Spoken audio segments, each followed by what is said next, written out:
Welcome to Sunnyside Lanes in Danvers, Massachusetts, where we are in the final round of a Pro Series Elimination Doubles Tournament.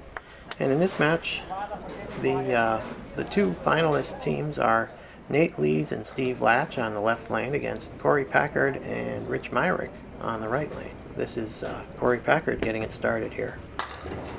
And he gets it started with a bang, with a strike right out of the box. Here's another look at it. Really high flush in the 1-3 pocket. The 4-pin is the last to go. So Korey Packard, who has been on fire in recent weeks, wastes no time getting this one started with a strike in the first frame. Lees with a 5-drop.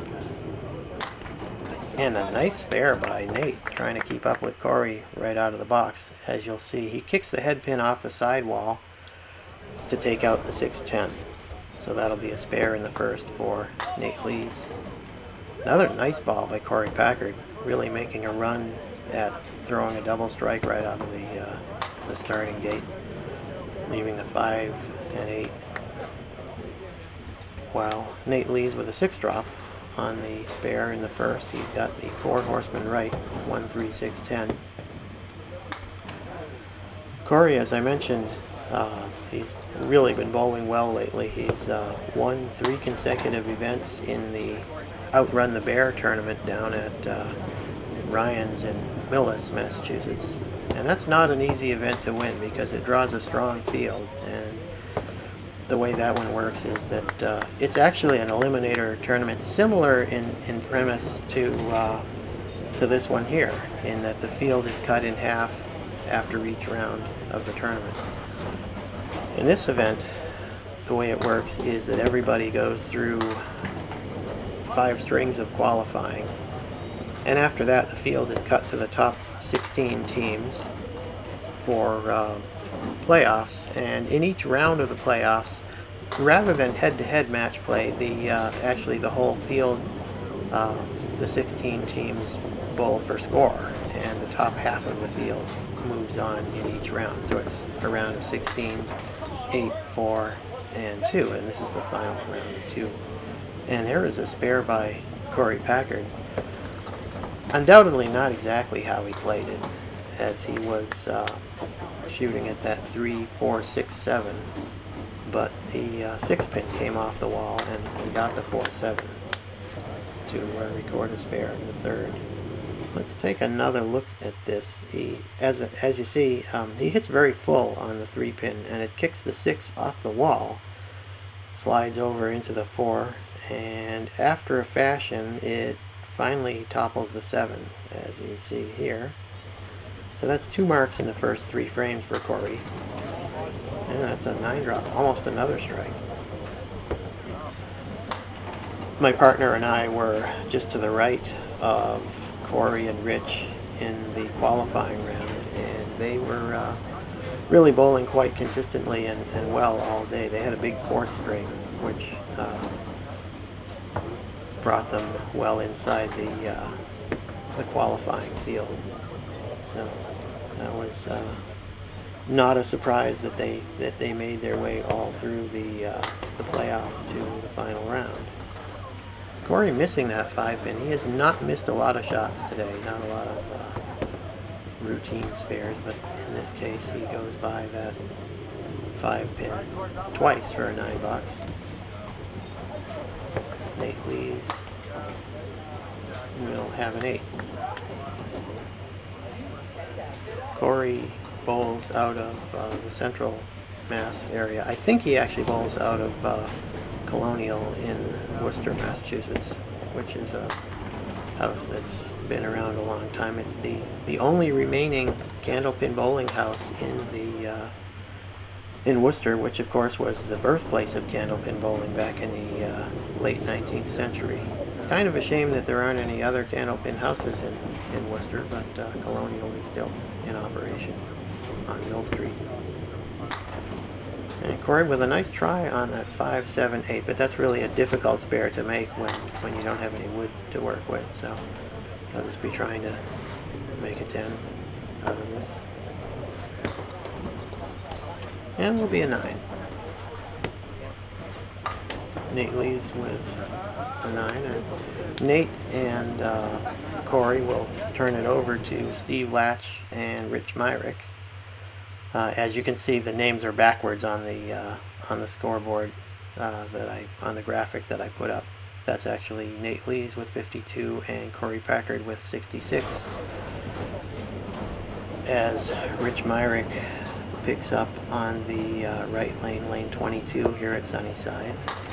And Steve Lach will be over on lane 21, getting it started.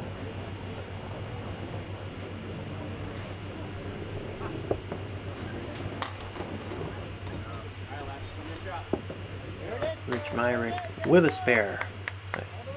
As Korey started off with a strike, Rich starts with a mark in the first box.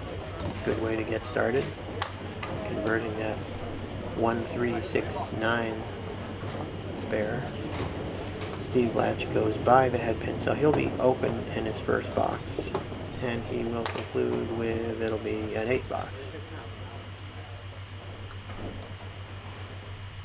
Here's another look at the spare by Rich Myrick as he takes out that 1-3-6-9. So Rich will fill that spare with 5. He's got the 1, 2, 7, 8, and 10 with a couple of pieces of wood. That might give him some help if he can hit the shot. Steve Lach right on the headpin, but he's got a difficult split there. And there's a great spare by Myrick. Perfect shot, kicking the headpin over into the 10. The ball taking out the left side. And Steve Lach almost with a carbon copy of that spare that Korey Packard had when he converted that 3-4-6-7. The only difference was that the 7 didn't quite go. Here's another look at the spare by Rich Myrick. Headpin comes off the wall, takes out the 10, very crisp. So Rich will fill the spare. And that's a 6 drop. Another very tricky combination of pins there. He's got the 1, 7, 9, and 10. And Steve Lach with an 8 drop, much more makeable leave. And Rich with another excellent spare, utilizing the wood to help him cover that 1, 7, 9, and 10. Meanwhile, Steve Lach covering that 6, 10. Here's a replay of the spare by Myrick. Third consecutive spare. Headpin comes off the wall and just clips that 7 pin enough to take it down. 3 spares in a row, but just 3 on the fill. Punches out the half Worcester and then gets something to come out of the pit and take the 10 pin. And speaking of the half Worcester, Steve Lach punches out the half on the other side for a 2 fill on the spare. And Rich gets almost gets another spare out of it. And Steve Lach does make a spare, converts the half Worcester. And Rich Myrick with a 10. Here's a look at the spare by Steve Lach. He goes to the inside, the 1-3 pocket side, kicks the head pin off the wall, and it comes in behind the 5 pin and takes out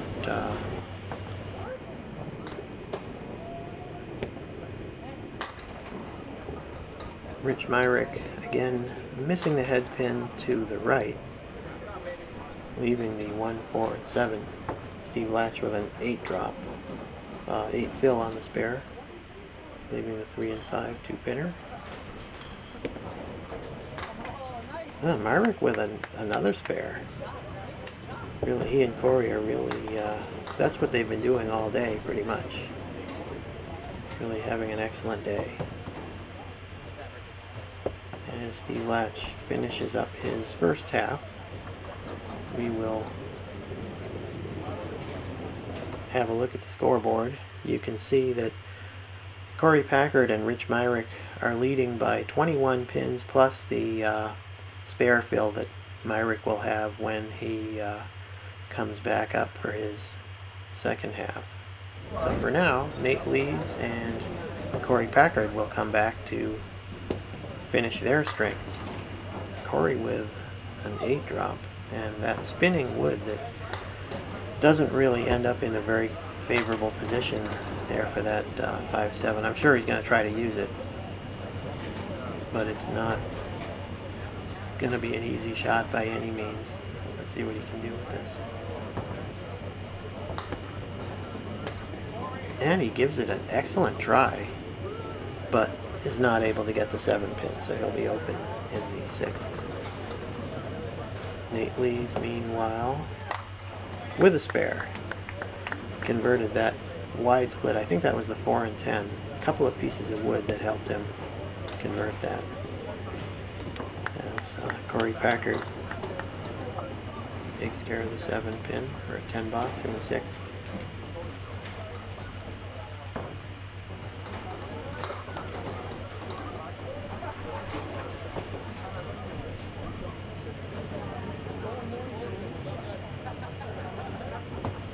Firing in the 7th frame.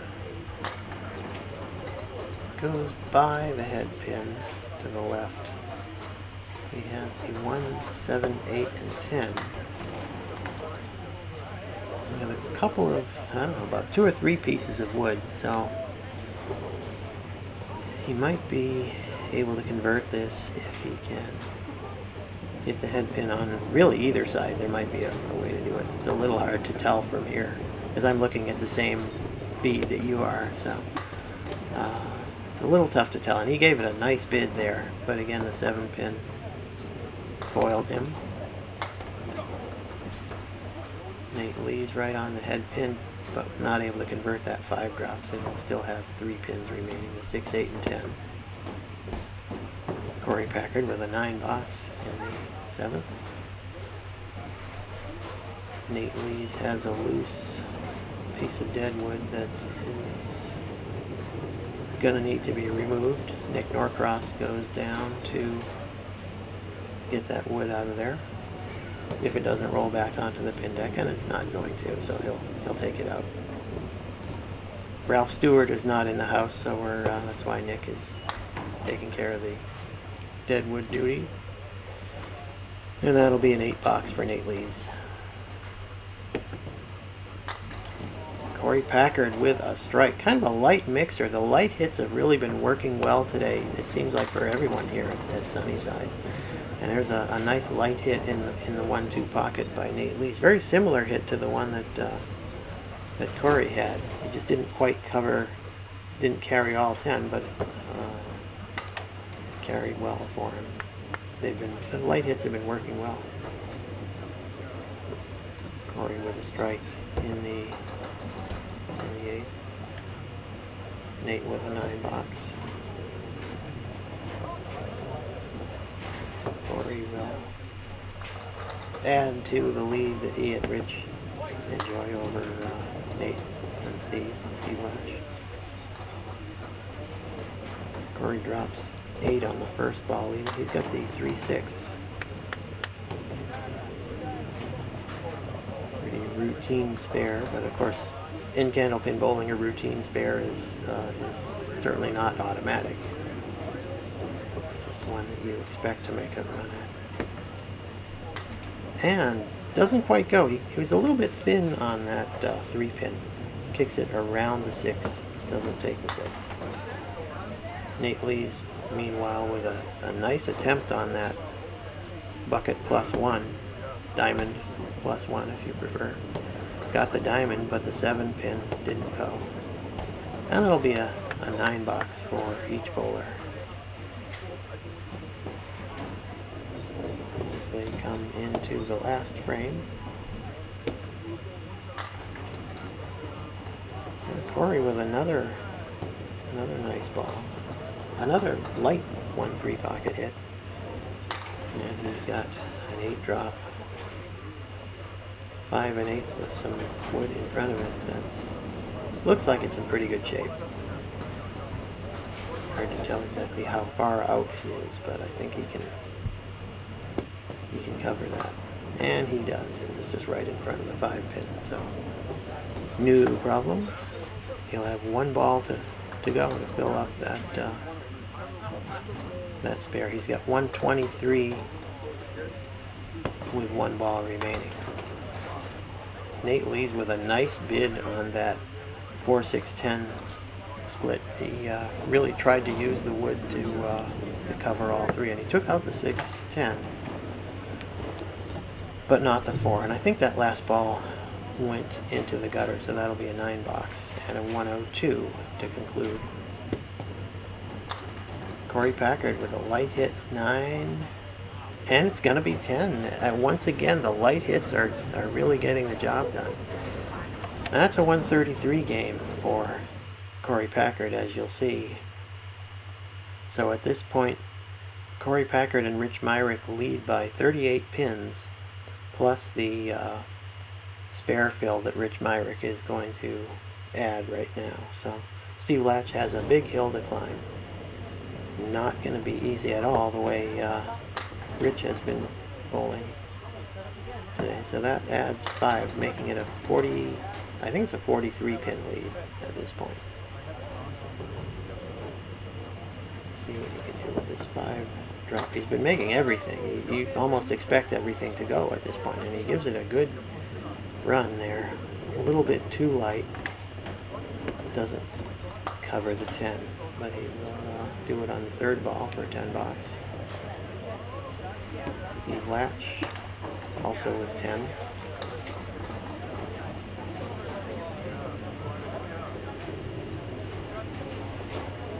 Rich Myrick from the western part of the state. He bowls, or the last I knew, he was bowling out of Canal Lanes in Southampton, Massachusetts, which is a very scenic part of the state. If you haven't been out there, it's definitely worth a trip. Canal Lanes is a nice place to bowl, and it's in a very nice location in western Massachusetts.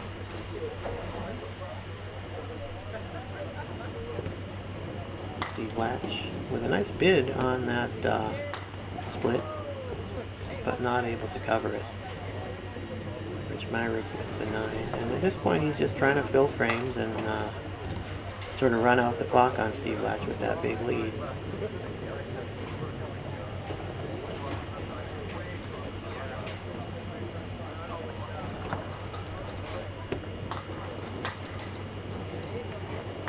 Rich with a light hit in the 1-3 pocket, leaving 2, 4, and 7. And Steve Lach with a nice 1-3 pocket hit, but nothing to show for it at all. He's got a 5-7 with no wood at all. So both bowlers will be open in this box. Rich Myrick with 10. And Steve Lach with a 9 box.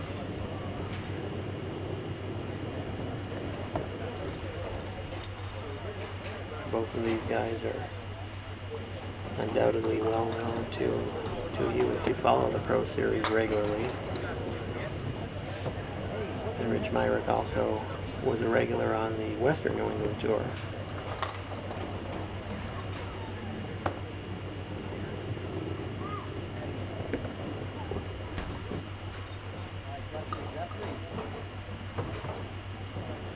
I don't think that's going to bother him too much because they still have a big lead.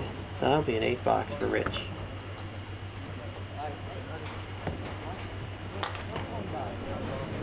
And a 9 for Steve Lach.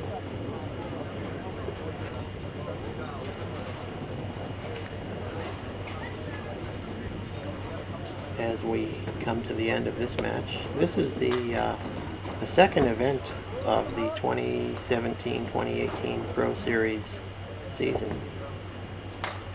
The next event is going to be, I think I mentioned it, it's on Sunday, November 19th. It's going to be a 10-string total pinfall event with just the 10 strings, no match play. That'll be at Central Park in East Boston. And Rich Myrick finishes up and accepts the congratulations from his partner, Korey Packard, and from Nate Lees and Steve Lach, their opponents. And you will see the final score there. Korey Packard and Rich Myrick with an impressive 249. Nate Lees and Steve Lach will be the runners-up in this event with 204. you can see once again the final score. So that does it for our coverage of this Pro Series Doubles Elimination Tournament. We will see you down the road at the next tournament at Central Park Lanes in East Boston in November.